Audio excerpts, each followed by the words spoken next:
Good day, everyone. Of course, I'm John Corstein, Director Emeritus of the USS Monitor Center at the Mariners Museum and Park. And happily today, following up with all my naval talks, I'm going to do what is known as a combined operation, which is really a tremendous activity that's going to open the door to the Deep South for the Federals. And you know, there is a big problem in Tennessee. Of course, Tennessee leaves the Union. Kentucky does not. In fact, they call themselves as neutral. However, no one's going to let them be neutral because of just how to get to Tennessee, how to get to the Mississippi River, and so forth. Consequently, the commander of this district, going from Arkansas all the way to Cumberland Gap near Virginia, is going to be a man known as Albert Sidney Johnson. And Albert Sidney Johnson is command of all the forces in Kentucky and Tennessee. He had to defend this broad area, and yet he did not have enough troops to do so. Consequently, he's going to build a series of forts that we'll learn about today. Meanwhile, the Federals want to push out of Kentucky into Tennessee. And the only way they can do that, one of the interesting things we're going to talk about today, is actually the construction of ironclads. And it's going to be a critical point in who's going to win the campaign, commonly known as Fort Donelson campaign. So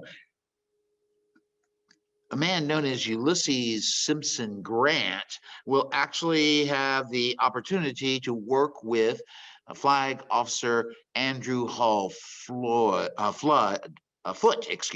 and they're going to be able to utilize the Western rivers to move men and materiel to catch the Confederates off guard and win a great victory. And you think about early February 1862, the Federals aren't doing that well.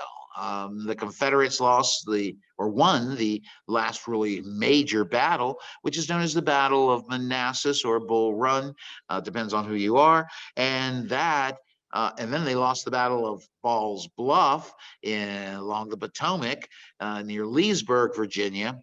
And as a result of that, the ardor for the war is somewhat under question. So basically, this is Lloyd Tillman, and I have to tell you that Jefferson Davis considered this man to be the greatest living or most outstanding soldier in America. They had studied together at West Point. Johnson's a year ahead of him, and they had fought together during the Mexican War. Now he puts Johnson in command of this huge department, and Johnson knew he did not have enough men to really command this area. So the Confederates tried to do that by building a series of forts. And those forts, let me go back to the map, you'll see one is here at Columbus, Kentucky. You can see Fort Henry, you can see Fort Donelson, and there to stop the Union entrance into eastern Tennessee and central Tennessee. Now, I have to tell you, you can notice all the other forts that go down the Mississippi. The Confederates thought that these two forts, Fort Henry, that has a co-fort known as Fort Hyman, are going to be able to stop the Union advance. Now, the Confederates will violate Kentucky's neutrality when they occupy the bluffs at Columbus, Kentucky. And this is a really major thing. Major General Bishop Polk is going to take over this defensive site, which is first occupied by Gideon Pillow, who we're going to learn all about in a little bit. And so they actually have 140 cannon, heavy cannon, and then they have 12,000 men there. I have to tell you, the center of the line is going to be held by this man, Lloyd Tillman. Now, Tillman is actually from Claiborne Manor in Talbot County, Maryland. And he will actually be in a position with 4,000 men having to take care of Fort Henry and Fort Donelson. He is going to be supported, or the part of the Johnson's line at first is going to be at with General Simon Buckner, who's in command at Bowling Green, Kentucky.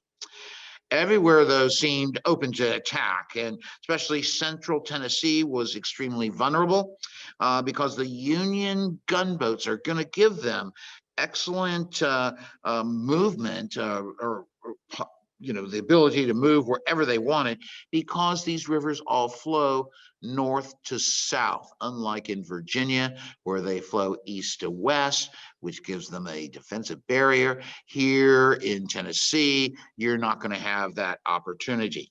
So as the Confederates learned very quickly that the Federals are building gunboats in Cairo, in Mound City, St. Louis, that they're going to have to build forts and their own gunboats. Now, it just so happens that Governor of Tennessee, Isham Harris, is going to order this man, Major General Daniel Smith Donelson, to select sites on the Tennessee and Cumberland rivers. Now, Donelson is actually a graduate of West Point, class of 1825. In this picture, he's got a bad deal with hat hair, which happens to many, soldiers during the war. And he is a nephew, believe it or not, of President Andrew Jackson. He was Attorney General of Tennessee at the outbreak of the war. And so basically, he will be given command of building these two forts. Remember, he's a West Point graduate, means he has a degree in engineering. So he selects Fort Henry, which is on the Tennessee's river eastern bank near Kirkman's Old Landing between Panther Creek and the Big Sandy River. And this fort's going to be named for Gustavus Henry Sr., who was a Tennessee senator. It will be a 5-sided earthwork, primarily intended to defend the river, not against land attack. It's going to be a weakness.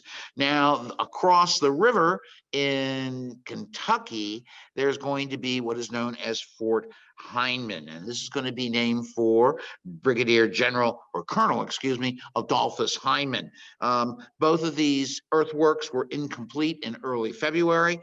Fort Henry was armed with 17 guns, 10 32-pounder, 2 42-pounders, but I'll tell you, they don't have the ammunition for, a rifle 24-pounder, a 10-inch Columbiad, and several other smaller cannons to defend the land face. The fort was poorly situated. When you went to the site, according to one person, that you could see the flood line on the trees, and yet they build the fort in the flood line itself. Fort Heiman is going to be built on high ground across the river. Now, he also goes 12 miles across the land to a place that we are now going to call, near Dover, Tennessee, which is going to be Fort Donelson. The fort was the land face protected 2 major water batteries. And these water batteries, believe it or not, were constructed out of coffee bags and probably filled with earth. And they were situated on a bluff over the Cumberland River. And the lower battery had 9 32-pounders and 1 10-inch Columbiad. And the upper battery had 2 32-pounder carronades. And when I was there, I noticed the markings on the cannon, and they were from Gosport Navy Yard in Norfolk. So you can imagine how the Confederates are moving artillery everywhere they can to build defensive strong points. Now, I have to say, they also have 1 rifle 32-pounder in the upper battery. So they have a beautiful position looking down at a bend on the Cumberland River. Now, let's talk about the Federals. And of course, General George Britton McClellan, West Pointer, was named General-in-Chief of the U.S. Army in November of 1861. Heretofore, he was head of the Department of Ohio, which had him involved in some of the preparations for what is going to follow. Now, he formulates plans to conquer central Tennessee as well as what we call Eastern Tennessee. Now, so he'll divide it into 3 different districts. The 2 we really care about is going to be the Department of Missouri, commanded by Henry Halleck. Now, you can see where these 2 forts are. And this is Donelson off to your right, and to your left, you'll see where Fort Henry is located. The land-faced defenses are actually, in the high ground. So nevertheless, we're going to name, now at first, the commander of the Department of the West Missouri is this guy, John Fremont. And Fremont, although it was a hero, the great Pathfinder, he was the first Republican candidate for presidency. However, he is, how could I say, he's just very inept as a commander of troops in the field. He gets fired primarily because he tries to have his own Emancipation Proclamation, and he's going to be replaced as commander of the Department of Missouri by General Henry Halleck. And Halleck is, I think, pretty interesting, So this man is going to replace the military incompetent and politically motivated Fremont. He is actually a very brilliant person via textbooks, as we might say. He will first graduate from Union College. He is elected to Phi Beta Kappa. He graduated from West Point, 3rd in his class in 1839. And while he was an undergraduate, he was an assistant professor. So you can just, I don't know if he looks that smart in this picture, but nevertheless, he will be in command and of the Department of Missouri, and he is supposed to bring his troops down. His MO is from the Mississippi to the Cumberland, and so his real focus is coming down the Tennessee River. Now, the other officer in command is known as the Department of Ohio, and this man will play a very minor role in these campaigns, and his name is Don Carlos Buell, excuse me. And Buell is, of course, an 1841 graduate of West Point. He served with distinction during the Mexican War, wounded twice, very severely wounded during the Battle of Churubusco, and then he decides he wants to be a staff officer. So from 1849 until 1861, he primarily functions as a staff officer. Now, I have to tell you that Halleck, let's go back to Halleck before we deal with him. So Halleck, let me just tell you, when he is a published author, he writes an outstanding book known as Elements of Military Art and Science. This is actually after he does a report for Congress after viewing all the fortifications in France, and which this report is called The Means of National Defense. While he's going to California for the Mexican War, he sails around Cape Horn. What are you going to do when you're on a sea voyage, like a guy like Halleck? Well, he translates this book, which is known as The Political Life and Military Art of Napoleon. Oh my gosh. He serves as an engineer and also an administrator in Lower California during the war. He resigns his commission in 1854, becomes one of the leading lawyers in California. And however, and he gets a nickname at the beginning of the war known as Old Brains, but they also changed that to Old Wooden Head, and we'll learn why. So he's a major general dating from August 1861. Now, the Union is really upset with what's going on, especially Abraham Lincoln. He wants his Western armies to march, and he says, you must get on the move by February 22nd. 1862. Now, McClellan had wanted a move against Eastern Tennessee because most of the people in Eastern Tennessee are pro-Union, which is very typical of the mountainous parts of Virginia, Alabama, etc., North Carolina, and consequently, but they say, oh no, Buell actually does a report saying, look, there are no real good roads, there's no railroads, there's nothing that's going to enable us to move and support our army. So instead, McClellan agrees on having to go straight down and tackle the Confederates. This man is General Charles Ferguson Smith, who is actually one of the, he's a hero of the Mexican War. He goes with Albert Sidney Johnson out to Utah. He also has a Red River campaign against Native Americans in Minnesota. He was promoted brigadier general at the outbreak of the Civil War. Now, I got to tell you, while he's at West Point, he's an 1826 West Point graduate. He will later come back and become a professor, and then he's commandant of cadets.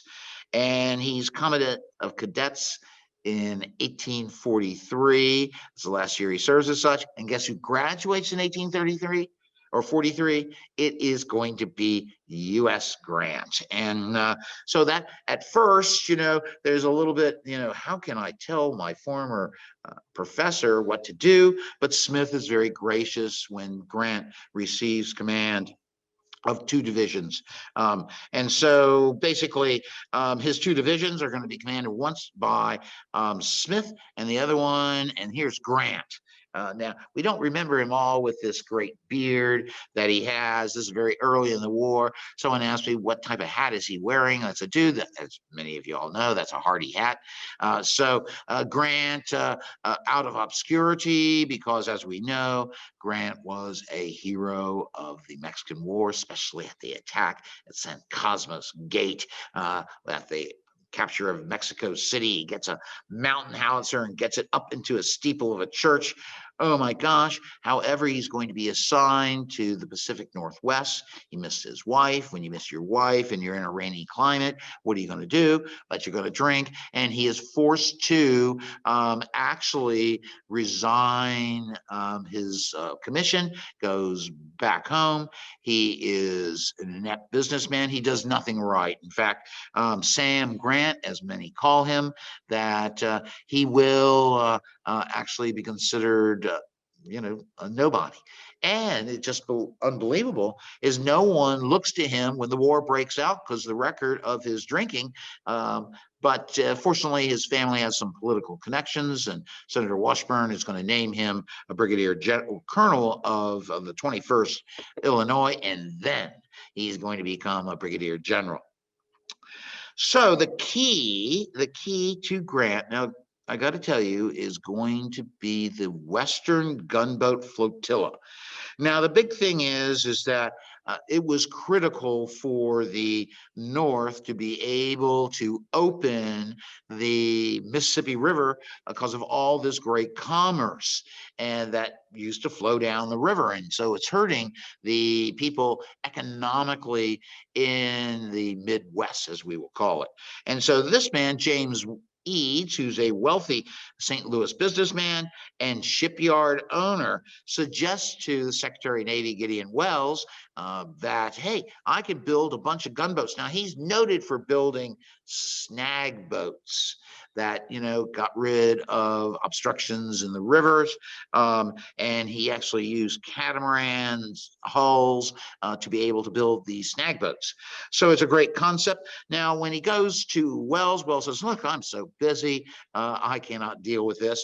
And he is actually busy establishing the blockade of the Confederate coastline, over 3,000 miles.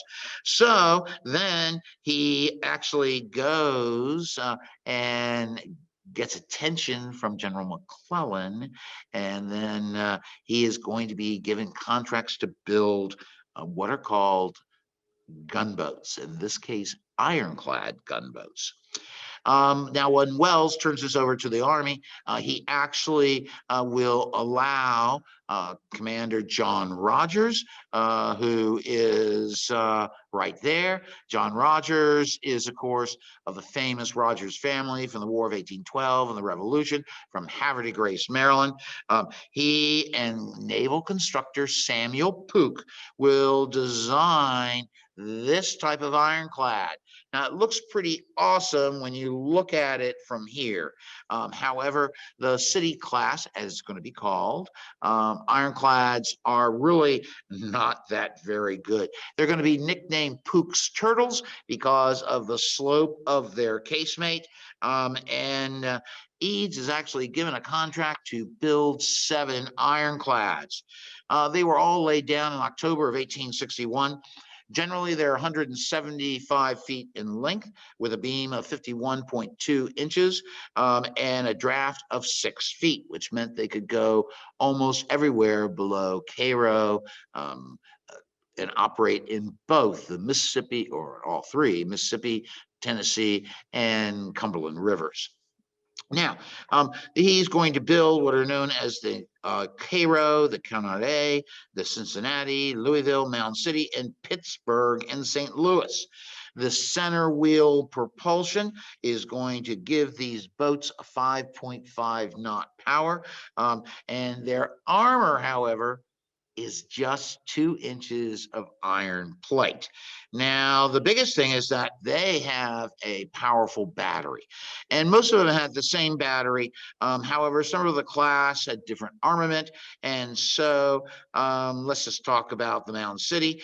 This is going to have 3 8-inch shell guns, Dahlgrens, 4 42-pounder rifles. They've been rifled, but everyone's afraid to fire them because they were prone to bursting, and 6 32-pounder rifles and 1 12-pounder rifle. And so these are tremendous. Now they're going to build even more ironclads and other types of vessels. Actually, the USS Benton's going to be built from submarine number 7, which is a snag boat. And as a result of that, we're going to see that it's using, and this one has basically a catamaran hull with the center wheel engine. The Benton had 176 officers. The 202-foot long ship was armed with 2 9-inch shell guns, 7 42-pounder rifles, and 8 32-pounders. So it's a gun platform that is designed to be shot-proof, or so they think. They don't do any iron testing out in the Western waters.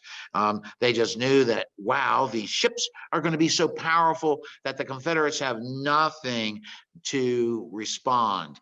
And actually, Rogers will be able to actually purchase 3 what are called Timberclads, the USS Lexington and the USS Tyler and the USS Conestoga. Now these, like the Conestoga, was 177.6 feet in length, armed with 2 32-pounders and 4 8-inch shell gun Dahlgrens. So they got a pretty powerful armament. Their reinforced timbered sides are once again not shot-proof against artillery, but yes, against snipers and gunfire, musket fire. Now, although John Rogers was the original commander of the gunboat flotilla, he gets in a lot of trouble with John Fremont. He got 2 big egos, and Fremont thinks that Rogers works for him, which actually he does. And so Rogers is going to be reassigned, and his replacement is going to be this man, Andrew Hull Foote. And the that should, instead of a W, it should be an H, typo on my part. So nevertheless, Hull or Foote is joined the U.S. Navy as a midshipman in 1822. He was deeply religious, held strong views against slavery and the slave trade, and he also founded, while serving on the USS Cumberland in 1852, the Naval Temperance Society. He was considered a model naval officer, and he served with distinction in every position he held. So basically, we have right now the Federals. Grant has 15,000 men, and basically, Foote and Grant go to Halleck and say, look, we can have a combined operation going down the Tennessee where we can capture Fort Henry. And so basically, Halleck approves it. And so, because he doesn't really trust Grant, because Grant did not do well at the Battle of Belmont, which we'll talk about a little later. And then he also rashly occupies Paducah, Kentucky, which actually is a critical river town. And so basically, Lloyd Tillman, as we've already talked about, well, actually, I forgot to tell you that they bring this offense beginning on February 2nd, 1862. On February 4th, Grant goes aboard the Essex. Whoopsie. We'll see a picture of it in just a bit. And he will actually go with the Essex and review the fort to test Fort Henry's guns. As Grant later wrote, one shot passed very near where Captain Porter and I were standing, struck the deck near the stern, penetrated, passed through the cabin, and so out into the river. The Essex fell back down river. Grant now understood he had to go back to Paducah to get his transports to bring his troops down. Now, the commander of Fort Henry at this time is Lloyd Tillman, and we've already seen his picture before. In essence, he graduated from West Point in 1836. I told you he's from Claiborne Manor, Talbot County, Maryland, near Tillman Island. So what's going to happen is that as soon as he graduates, he resigns, becomes an engineer.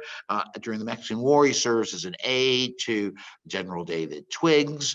And so he then goes back to being an engineer. He moved his residence to Paducah, Kentucky.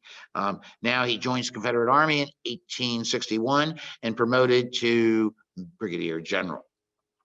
Now, he was assigned to command both forts, but his focus is going to be on Fort Henry. Now, the big trouble is that Fort Henry was poorly positioned by Donelson, even though another officer, Bushrod Johnson, a graduate of West Point, an engineer, agreed to the site. It was so poorly placed because it's in the floodplain, as we talked about. Now, basically, heavy rains in late January and early February are going to put the Tennessee at a flood stage. And as a result of that, the high waters inundate the magazine, the part of the earthwork. Tillman's only going to be able to use a few of his guns. He also noticed his men are armed with flintlock muskets, many of them dating back to the War of 1812. So he realized he's untenable, especially as he knows the Federals are going to bring a force down. So what he's going to do is the general abandons Fort Hyman. He sends most of his men under the command of Colonel Hyman to march 12 miles over two bad roads with 3,400 men to get to Donelson. Tillman decides, I'm going to stay behind and hold them back as long as I can. Now, the heavy rains also delay Grant's infantry assault. They have been landed above the fort, and just the inundation of the water and everything slows their march. Now, they're supposed to all attack on February 6th. However, the Grant's command is not in position. He had actually sent C.F. Smith to capture Fort Hyman, and then he's with John Alexander McLaren, who's a political general and inept commander, actually. And so he will actually not be in position when Foote will bring his ironclads down. He has four. They're in a line abreast with the Essex, Cartelet, Cincinnati, and St. Louis. And they opened fire at a range of 1,700 yards. They're being followed behind by the Timberclads, Lexington, Conestoga, and Tyler. They will close within 600 yards of the fort. And as Foote's going to write, the fire from both gunboats and the fort increased in rapidity and accuracy. Flag Officer Foote, of course, recalled. The fire said all the ironclads were struck by shot. However, only the Essex was severely damaged. Essex, unfortunately, received a shot in her boilers, which resulted in the wounding by scalding of 29 officers and men, including William Porter, whose nickname is Black Dick Porter. So anyway, the Essex has to drop out of line and is entirely disabled. Despite the damage to the Essex, Tillman was unable to hold the fort for more than 1 hour and 15 minutes. He knew that was giving his men time to get to Donelson, and so he will surrender, believe it or not, to the Navy, which irks some military army people. But nevertheless, he suffers 5 killed, 11 wounded, and 94 captured. Some say 93 captured. When I went back through the official naval records, it says actually 94. So what happens as a result of this? This opens the door to the deep South. Actually, when news of the capture of Fort Henry is heard in Washington, and this is a great naval victory. Lieutenant Henry Wise of the Bureau of Ordnance and Hydrography wrote, "We are all wild over success, not unmixed with envy, when news came of the reduction of Fort Henry. Uncle Abe was joyful." Wise is very socially and politically, and he's a brilliant individual anyway. As his friend John Worden said, he was an Epicurean of the highest level. So anyway, actually Halleck telegraphs, implying that the Army won the deal, saying, "Fort Henry is ours. The flag is reestablished on the soil of Tennessee. It will never be removed." In the aftermath, this is a great opportunity for the Federals. And because they have one outstanding junior officer, Lieutenant Commanding Seth Layard Phelps. And he takes his Timberclads and goes down the Tennessee River. Now, he'd been in the U.S. Navy since 1841.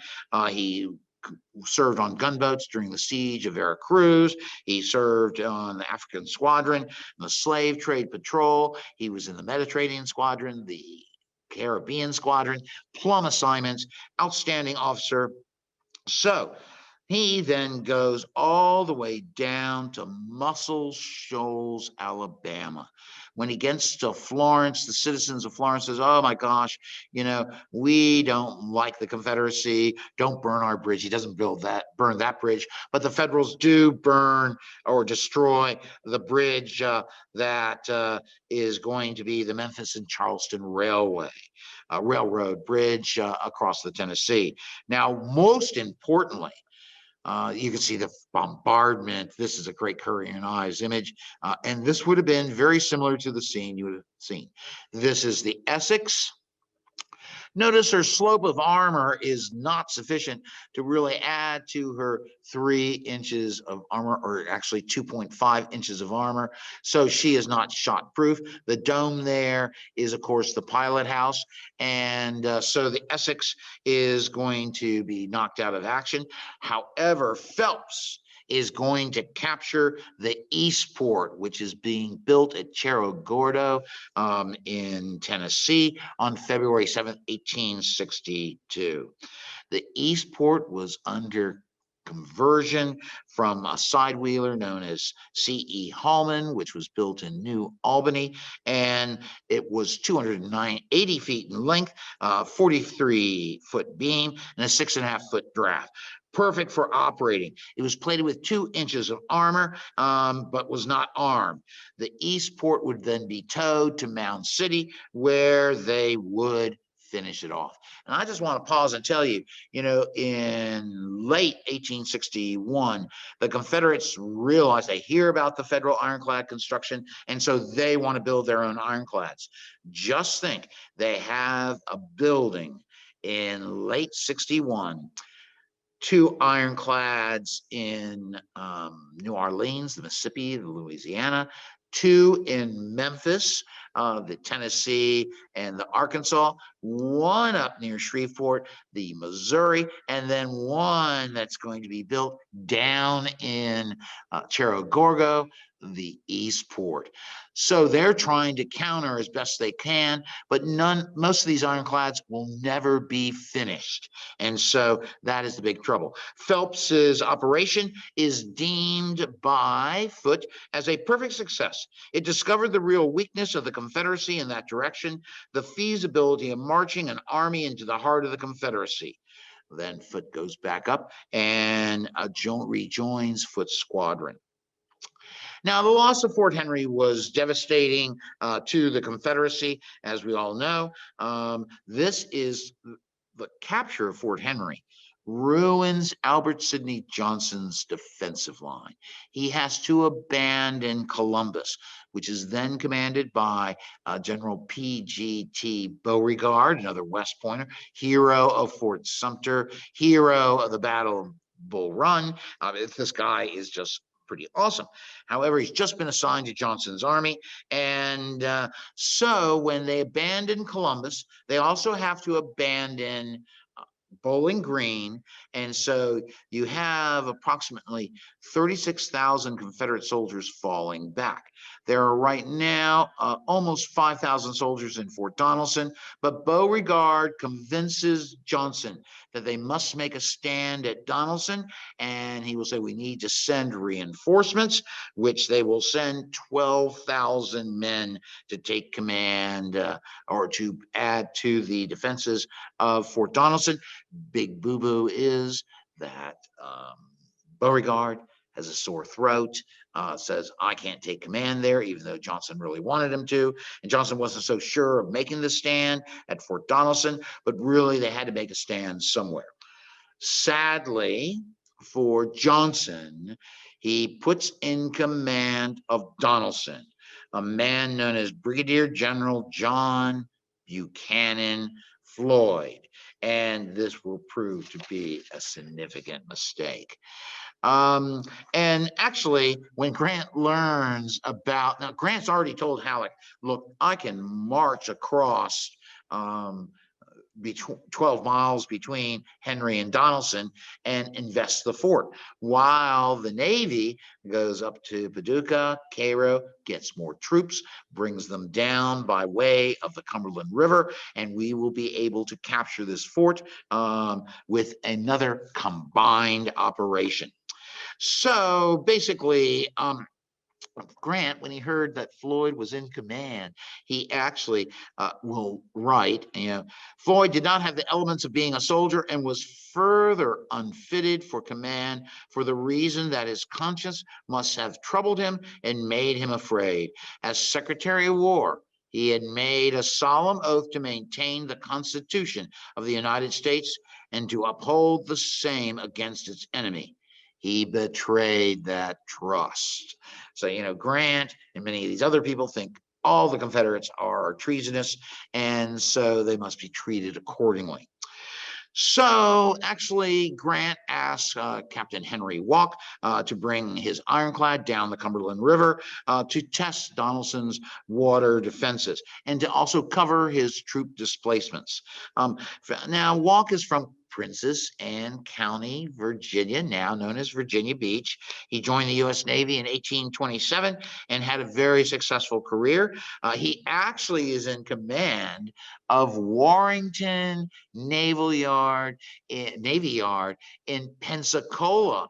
And when the Floridians come and try to take it over, he will agree. He takes his command back up north, and he's chastised to it, but he's still considered such an excellent officer that they want to keep him in service.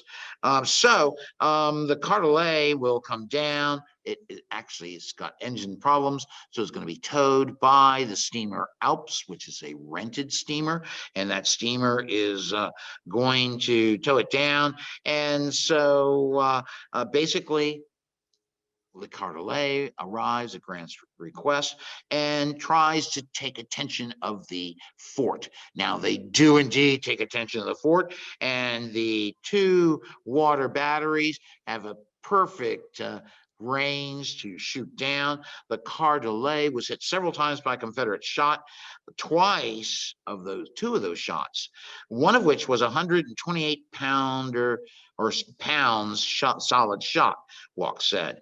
It passed through our port casemate forward, glanced over our barricade at the boilers, and again over the steam drum. It struck our steam heater, fell into the engine room without striking any person, although splinters wounded slightly a half dozen of the crew.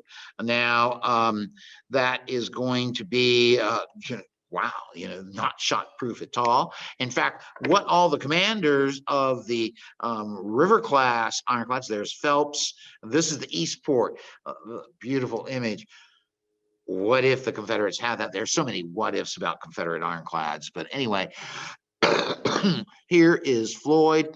I got to tell you, Floyd used to be governor of Virginia. His father was governor of Virginia. So he is in a really outstanding political position, but he has no military experience. Actually, his fame to many Southerners was because he was Secretary of War. And as Secretary of War, he will begin this process after John Brown's raid of sending armaments, cannon, other war material down to Southern arsenals, right, and to Southern coastal defense positions. He also is involved in the Indian bond scandal. Actually, his nephew is taking Indian bonds that had been paid off, but instead they're supposed to be destroyed. Instead, he reuses them. Major scandal. Floyd resigns when President James Buchanan decides to try to allow Anderson to move to Fort Sumter from the undefensible, from the land side, Fort Moultrie. So anyway, so here we go. Floyd is an incompetent of the highest order. Nevertheless, what these, I've got to go back to the city class ironclads that, they actually put coal bags, hammocks, and whatnot around their boilers because they knew their ships were not shot proof. And the worst thing that could ever happen to a ship is to have, as they'll call them, their steam drum penetrated. That sends scalding steam throughout the ship. So the commanders of the various gunboats are going to take precautions as best they can. Now, late on February 13, 1862, Foote's flotilla will arrive near Fort Donelson to join with the Cartelet. Foote brought with him the ironclad St. Louis, Louisville, and Pittsburgh, along with the Timberclads Tyler and Conestoga. It also brought several transports, which included bringing John Milton Thayer's brigade.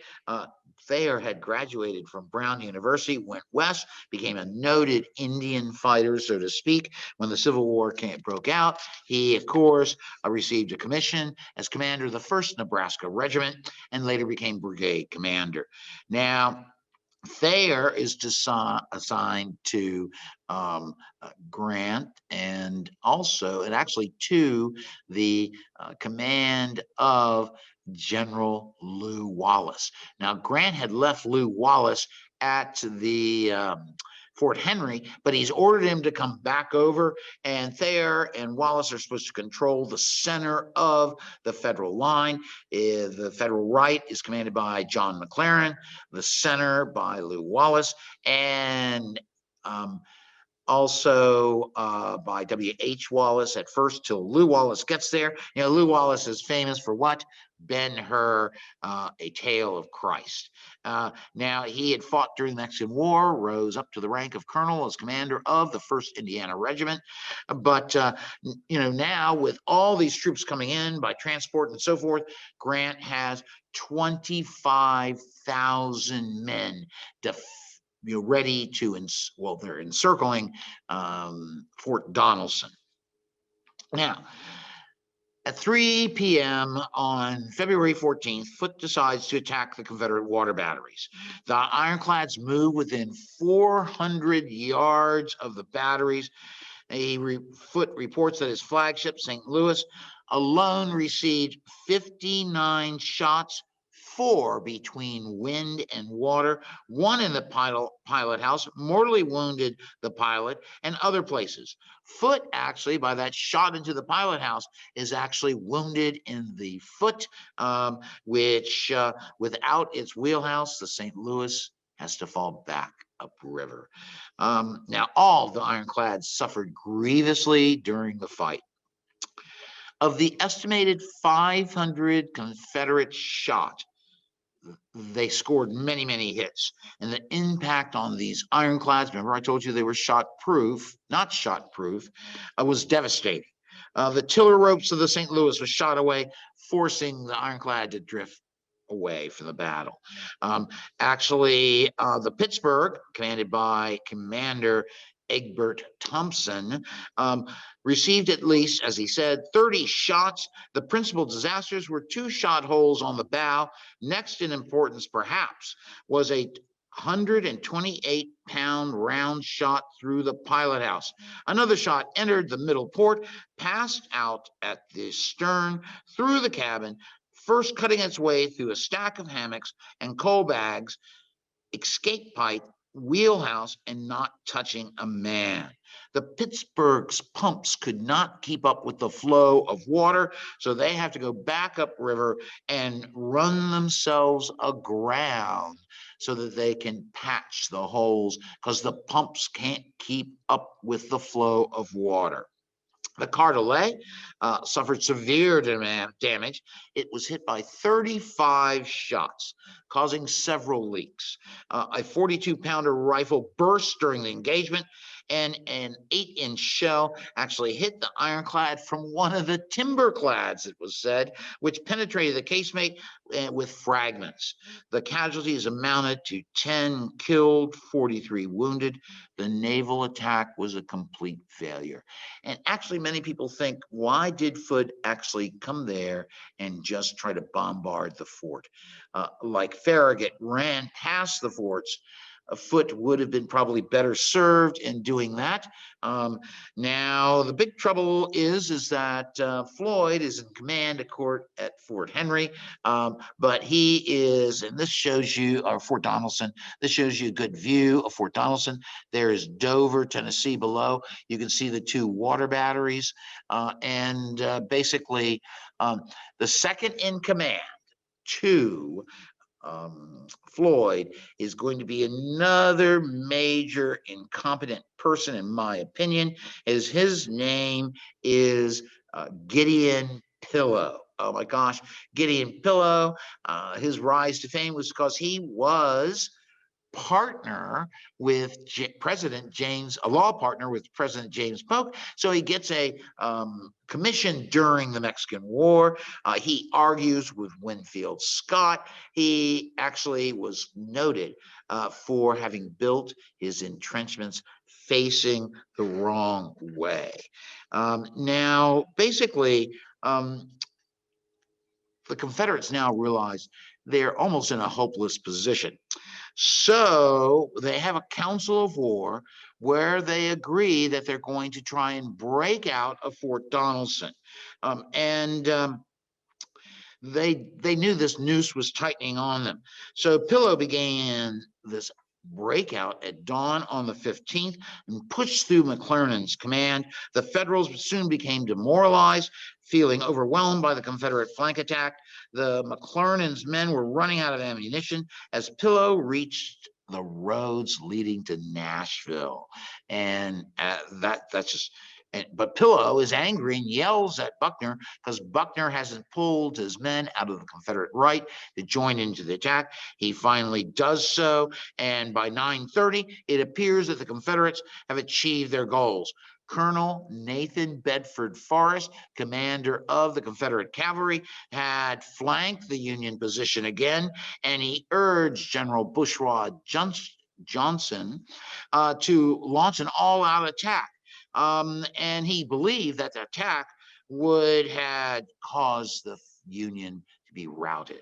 However, the Confederates, do it in a slow fashion. They open the roads. However, at 12:30, Pillow, just like during the Mexican War, when he orders his men to build his entrenchments facing the wrong way, he orders his men to fall back and regroup. Advantage lost. Now Grant realized it was time to counterattack. And so he made an effort to strike against the Confederate outer works by Smith's division. He goes, "Can you attack?" Smith, "I will do it." He leads his men from the front. Now he knew most of Floyd's command had participated in the breakout, so he knew that that right flank of the Confederate defenses was weak. Smith is going to be able to break through the outer works, and actually then Grant rides along McClernand's men, and he actually encourages them. He says, "Fill your cartridge boxes quick and get into line. The enemy is striving to escape and must not be permitted to do so." Now Smith will then actually capture the Confederate outer works. Lew Wallace used troops from his and McClernand's division and forced the Confederates back into their original position. Grant was determined to resume his attack on the morning. Floyd holds another council of war on evening of February 15th. Both he and Pillow thought that the Confederates achieved this great victory on that day.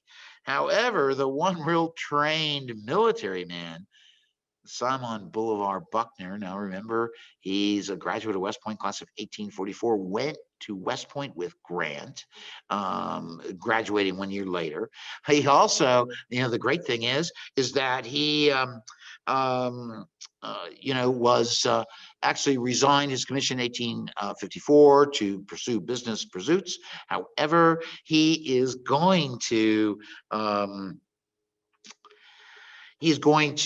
come down to Kentucky, became commander, adjutant general of the Kentucky State Guard. He tries to maintain neutrality. However, he's unable to do so. This is McClernand, whose performance at Fort Donelson is much to be questioned. Here is Nathan Bedford Forrest.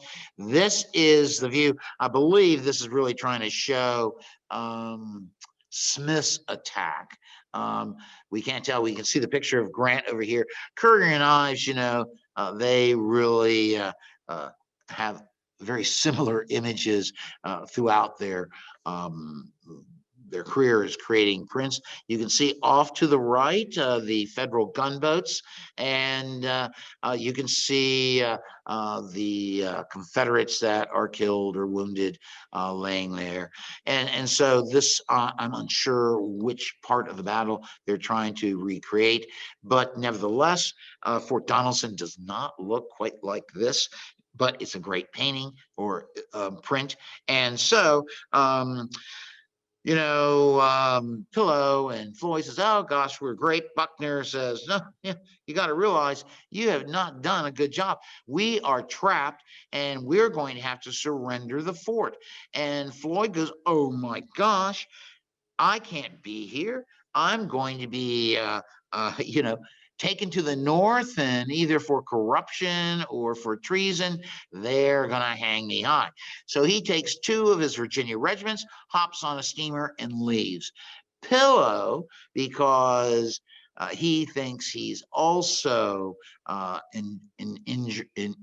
could be arrested after the battle's over. What will he do? He'll get in a small boat and row across the Cumberland River to get away from the Federals. This leaves the most competent military officer in command of the Confederate troops at Fort Donelson, but by this time it is too late. In fact, Buckner had urged the Confederates to try to break out sooner. Actually, he makes the first suggestion on February 11th, which Gideon Pillow, actually Floyd first agrees. Then Pillow goes, oh, no, we can't do that.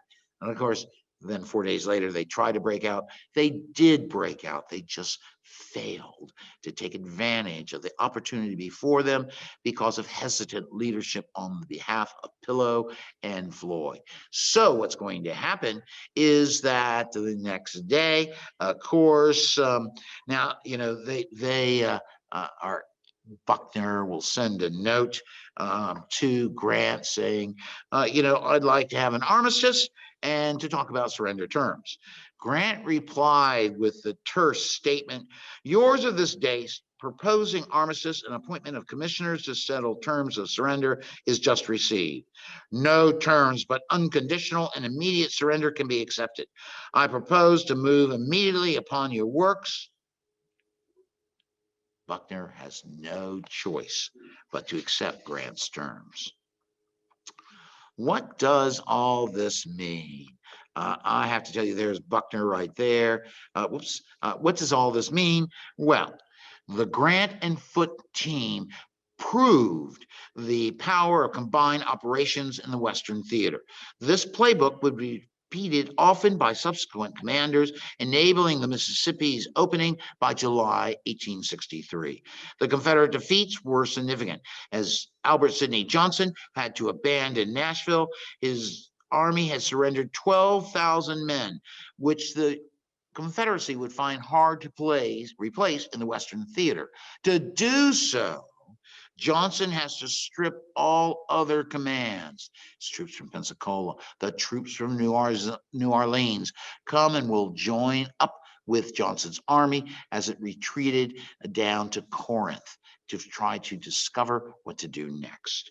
I have to say that this campaign meant that the Confederates have lost Kentucky, that they have lost much of Tennessee, even though they'll still operate a little bit in Kentucky and Tennessee again.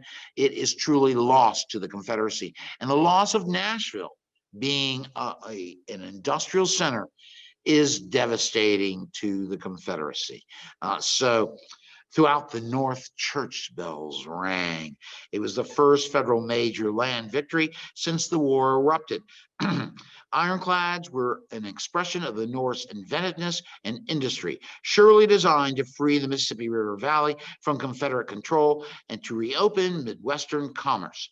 Most of all, unconditional surrender Grant had emerged as a commander who would take action directly at the enemy and achieve victory.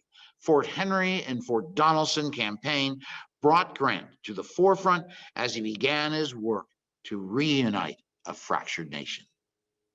Thank you very much. If you have any questions, I'm happy to answer them. If you have some questions later, you can email me, and Julie Murphy, my handler, will take it from here. Thank you, John. Definitely 2 or 3 questions here. You were so complete. I guess we can't even think of questions because you talk about this so well. But thank you. Someone might have come in late because I think you addressed this point, but it was a good one. Was Halleck on West Point's staff when Grant was a student? Could that have influenced Halleck's relationship with Grant? Halleck is going to graduate in 39. Grant graduates in 43. So Halleck would have been there when Grant was a freshman, so to speak. And so I don't know how much Halleck knew Grant, vice versa, but nevertheless, there's 1 year they're there together. But Halleck would have been totally influenced by Grant's career. Yes, he was brave. He was actually a great equestrian. However, the drinking, he thought Grant was rash, and that Grant would go off without really thinking. The Battle of Belmont is a great example. He was facing Gideon Pillow, and actually Grant had to extradite his troops before they could have been defeated. And Pillow is no great general. In fact, Grant is going to say all sorts of nasty things about Pillow because he knew Pillow from Mexican War, and he knew that Pillow was pompous and that he was able to influence because he was a lawyer, right? And he would go the back door to try and create cabals, especially against Winfield Scott. And Winfield Scott, of course, there are all sorts of, there's a court inquiry about with General Quitman and Pillow against Winfield Scott. And so it is, how could I say, a problematic situation. And that's why Halleck doesn't know what to do about Grant.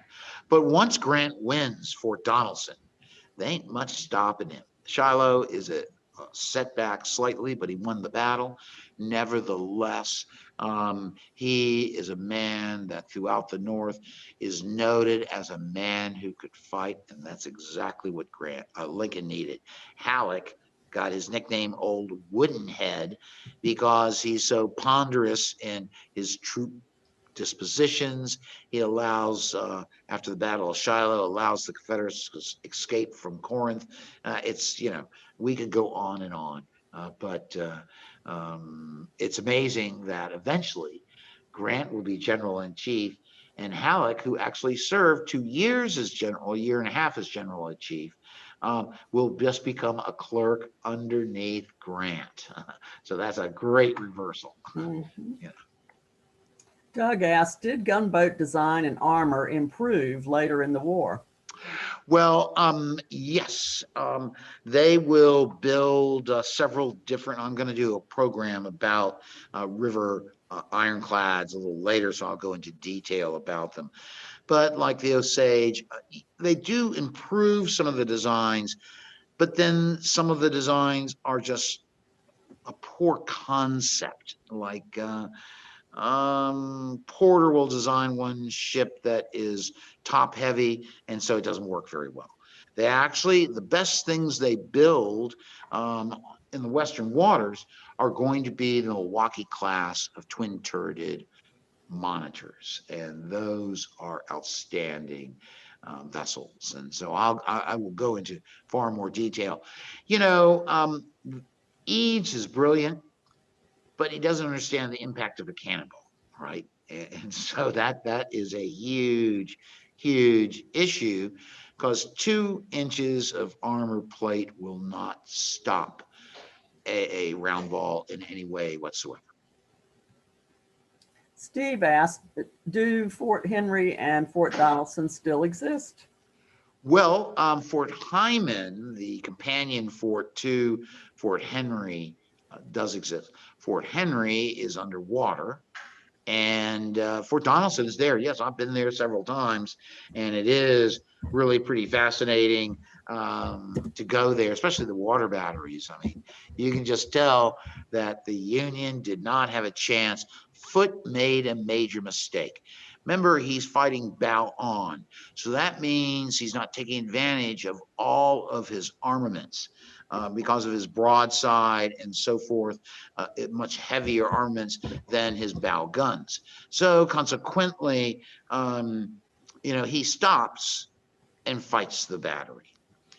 That is what every coastal defense riverine battery wants you to do, because now you're a fixed position like I am. But because I'm firing, especially at Donelson, plunging shot that gives them a greater impact. And so you just don't have sufficient armor to back them. Yeah, Essex is pretty funny. It's got 2.5 inches of armor, yes, but it also has an inch of rubber backing and then wood backing, which doesn't do any good. I guess actually when they were designing ironclads, the first coastal ironclads, the Galena, the Monitor, there were 16 designs put in, and believe it or not, one of them was a rubber ironclad. And they said, oh gosh, the shot will bounce off my ironclad. And then someone brought up, I think it was Hiram Paulding, but explosive shells will explode it.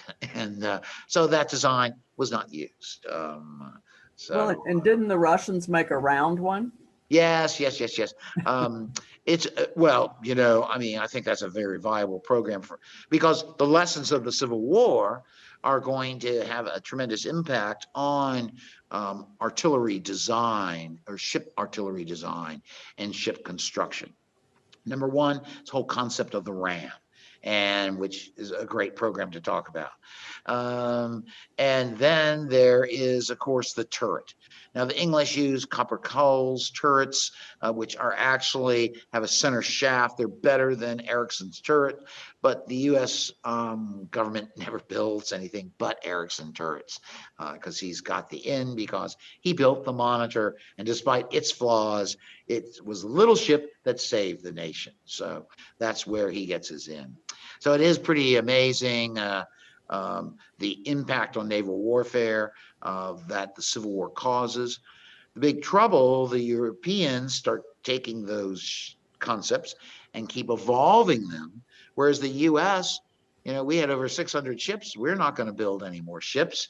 We don't start building ships again, really in earnest, modern ships, as I should say, until the 1880s. So that puts us behind.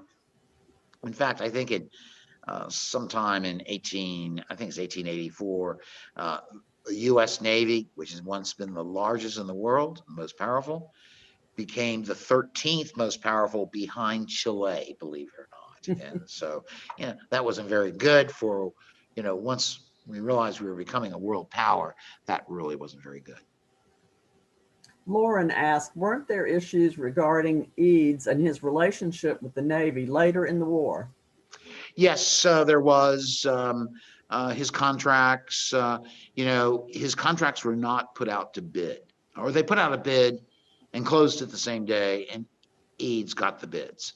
And so there was contractual problems, plus his concept, even though I think rather brilliant, was faulty for the use it was intended to be. In other words, they should not just be considered protected shot or gun platforms.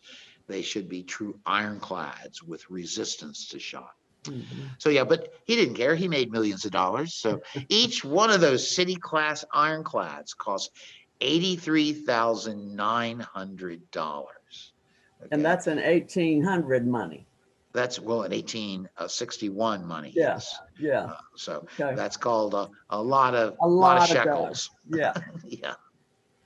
Another question, did the U.S. government consider unifying the military structure during the war so that Army officers could command Navy officers and vice versa? That was not a good concept. And actually, in the Western Flotilla, the command of the flotilla was actually rested under the U.S. Army. That what Gideon Welles agreed to do was to send naval officers to man those ships. Well, the Army didn't really understand the concept of ironclads as much as the Navy did. The Navy resented being told what to do by the Army. So by September 1862, there are totally separate commands. What is fortunate that the people who are in command understand the need for the Army. Not so much Farragut, but Farragut knew when he first went to Vicksburg that he had to have more troops with him. He had, I think, 1,800 troops commanded by Brigadier General Williams, And that's just not enough to take Vicksburg, which had already partially been fortified. His ships could not just take a land position without infantry. And so Farragut looks down upon the army. And in fact, we can prove that at Vicksburg and especially Port Hudson. So, but the Navy becomes independent. But people like William Porter wanted to get along and work with the Army because they understood the power of combined operations. McClellan's the guy that really introduces this concept of combined operations in a major way. And so, the Fort Henry, Fort Donelson campaign, that should be credited to McClellan. The Fort Roanoke Island, credited to McClellan. New Orleans, credit McClellan. So, and the Peninsula Campaign, well, it's credited to McClellan, but McClellan made, I think McClellan's a very brilliant officer. I think he should have been kept as commander-in-chief because he understood, but what he was not was a combat leader, right? And that was therein his problem. And so he did not, I guess he lacked that killer instinct that people like Lee and Grant and Sherman and Forrest all had. When did Sherman take over after the capture of Fort Donelson? He will join Grant's army in March of 1862. He doesn't take over anything. He has a division. Okay. So he's added to Grant's command because they keep because remember at Donelson, Grant has 25,000 men. At Shiloh, he has close to 60,000 men, 50 some thousand actually. No, I think it's 46. Yeah. So you can see he's getting reinforced because, when they get to Pittsburgh Landing, Shiloh, they're there, really almost into Mississippi and Alabama. So, well, especially Mississippi. So what does that tell you? The Federals are striking to the very heart of the Confederacy, which disrupts their economics, disrupts their transportation systems, disrupts their food supplies, and so it's a major problem. James asked, were commanding generals in the Civil War appointed by the President of the USA and CSA, or was it by committee? They were appointed, and then the Senate had to confirm the appointment. Okay. So like Ben Butler gets appointed Major General by Lincoln, and before the Senate gets to discuss it, he fights the Battle of Big Bethel, which is another story I'll tell sometime, and he is totally defeated, an embarrassment. They almost reject his major general appointment, but they then come through because he's a Democrat that's joined the Republicans, and he is a slick person. Politics. And if you notice, everyone thinks about the northern political generals. The Confederates suffered greatly because they used two political generals defending Fort Donelson. There were better officers to call upon, and all it is said that Beauregard had a throat ailment, and so that's I don't know what Beauregard would have done other than probably escaped earlier on, especially, and would have pushed through with the escape, especially on the 15th of February. Okay. William asked, have you seen or inspected the USS Cairo, now on display at Vicksburg? Is there anything about viewing it that surprises you or something you didn't expect to see? No, I've been there, I think 3 times.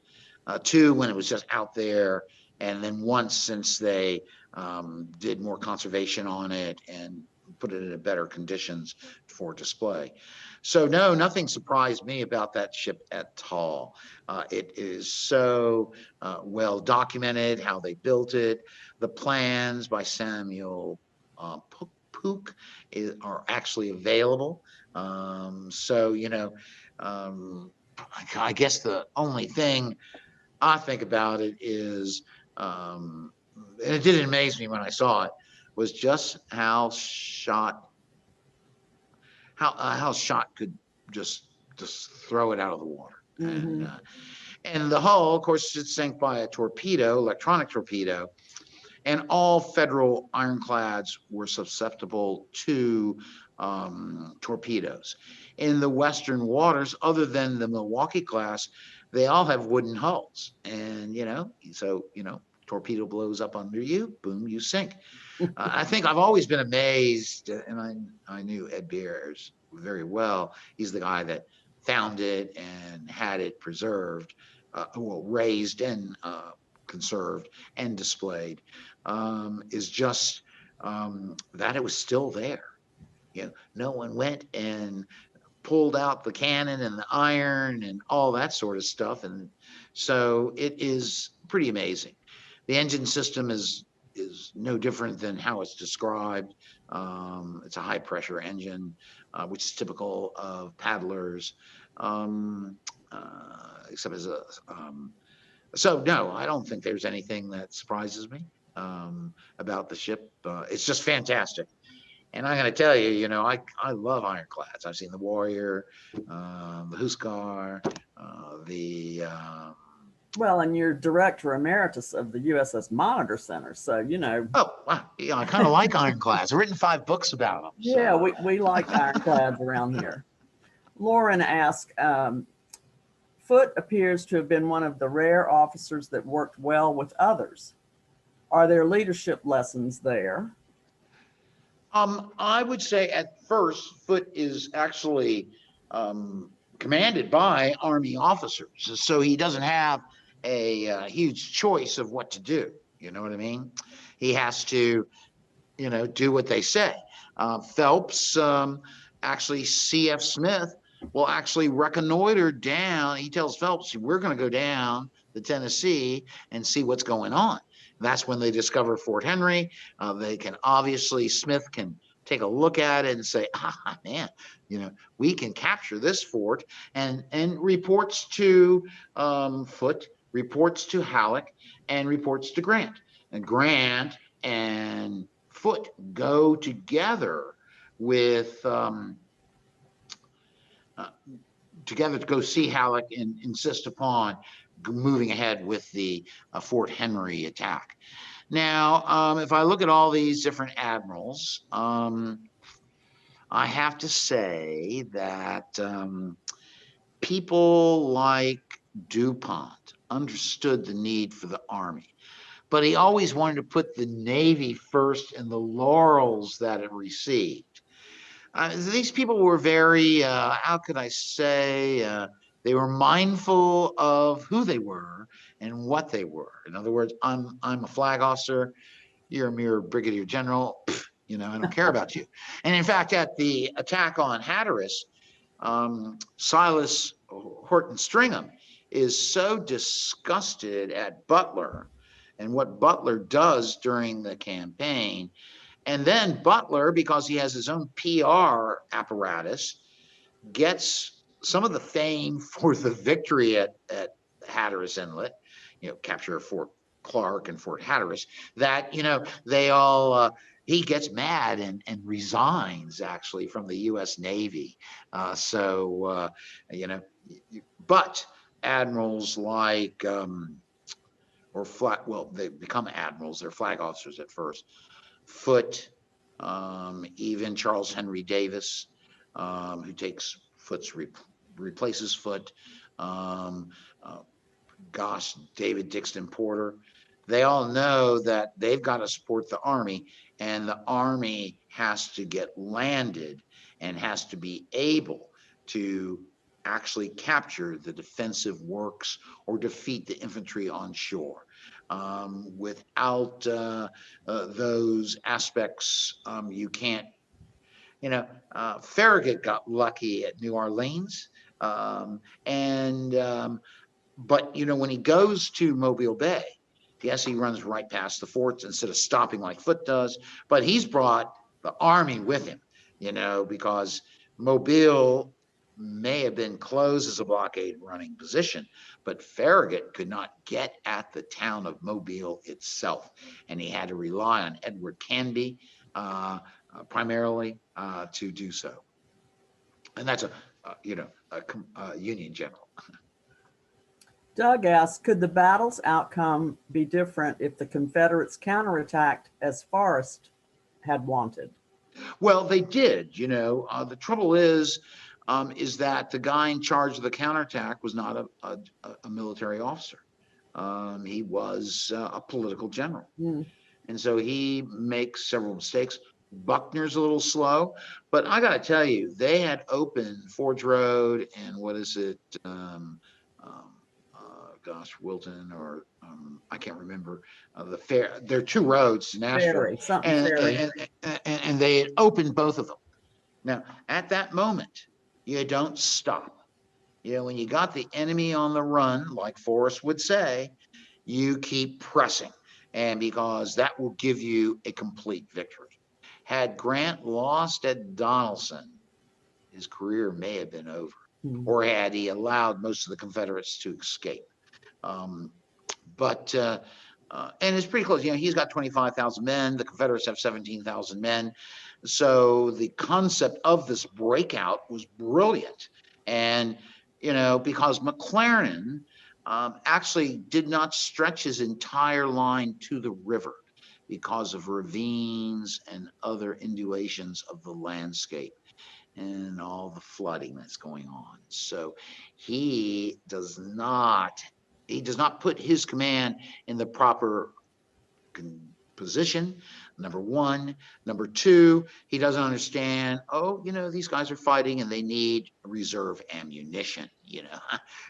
That happens to Earl Van Dorn, happens to a lot of generals who don't understand the concept of logistics.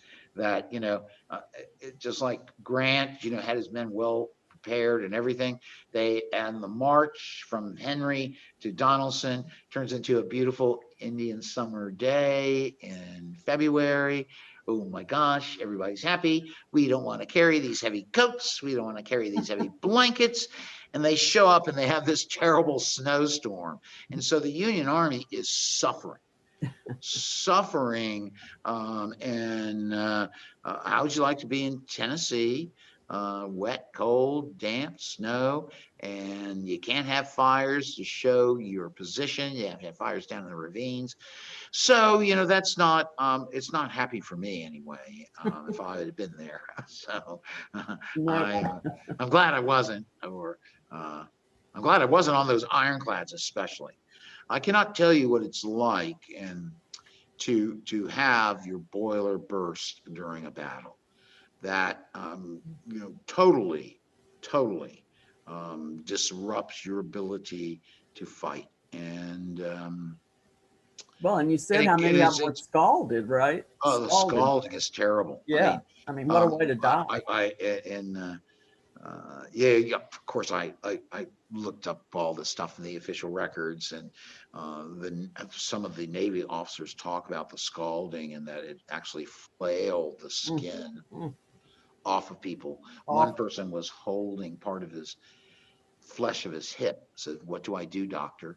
And Doctor said, "I'll be back with you." And he was dead by the time the doctor got back. So, those things are not nice. No. It's very illuminating to read some of this stuff. So, spending an hour on this battle, it actually deserves a 3-hour really look at. And I almost decided to separate the two battles, but they are so contiguous. They're spoke of together. So, I probably skipped over some of the infantry details, primarily because, I'm supposed to talk about ironclads, Well, and we did have a comment that it would have been great if we could have had more maps, but that was part of our trying to do it in one program as well. So we'll keep that in mind for future, right? And one last question from Mark. What did Forrest think of his commanders, assuming not much, since he escaped, and where did he go? Well, he went to Nashville. So that's where the roads were taking him. And because that's where Albert Sidney Johnston had fallen back to. When he reports that, the fort has fallen, I mean, Floyd goes back to Nashville. I mean, that's where all the wounded were sent in steamers. They didn't have enough steamers to evacuate their command, because that was a thought. So Forrest, I would say he looked very dimly upon both Floyd and Pillow, because he's in there with them talking. And and he knows how conniving Pillow is. And Pillow actually had made Floyd his own creature, so to speak. And so, that's just the way it is. I think Lloyd Tillman actually, he's a brilliant example, because he knows exactly what's happening. And yet, he doesn't say, stay back here and fire your guns. I'm going to stay here with you. And that is, he's actually named on a monument in downtown Easton, along with Franklin Buchanan, as what's unusual on the Eastern Shore, from the Eastern Shore, and great ties to the, well, anyway, so the big thing is that like in Chestertown, where my family's farm's near, golly gee, there are a monument that honors Confederates, Federals, and USCT. So it, it was a mixed bag everywhere you went during the Civil War, and really, it's a shame it happened. But there are a lot of hotheads out there. And so what can I say? But Tillman, someone asked me about Tillman. Why do I pronounce it that way? Because it's spelled differently. And if you live on the Eastern Shore, like me, there's a place near where my grandmother was born, St. Michael's. My cousins all lived down there. And you go beyond St. Michael's, there's a place called Tillman Island. And guess who's that named for? The Tillman family. Gotcha. Well, we want to invite all of you to join us again on February 19th at noon, Friday, when John will talk about African American Medal of Honor winners during the Civil War. Recipients, sorry. You don't win a Medal of Honor. But I'm going to talk a little bit about the Army, but it's really about the 8 naval African Americans that received. And when you look at the flyer for it, you're going to see this one man that I will mention in detail that's in this painting. He's a loader, and on Farragut's ship. On the Hartford, yes. Joachim Peace. Yeah. So from Newfoundland, believe it or not, a free African American. So we hope you'll join us for that, and many other programs that you can find on our website. And thank you, John, as always, for sharing your wealth of knowledge, and all of you for joining us today. Have a good weekend. And if you look at the blog, I'm going to make a couple of changes to the blog by this afternoon. Yes. So I noticed 2 typos. So perish the mea thought. Culpa, mea culpa. Mea culpa, mea culpa. I am not a typist. I'll fix them. So join us again next time, and thank you all so much. Bye-bye. Bye-bye.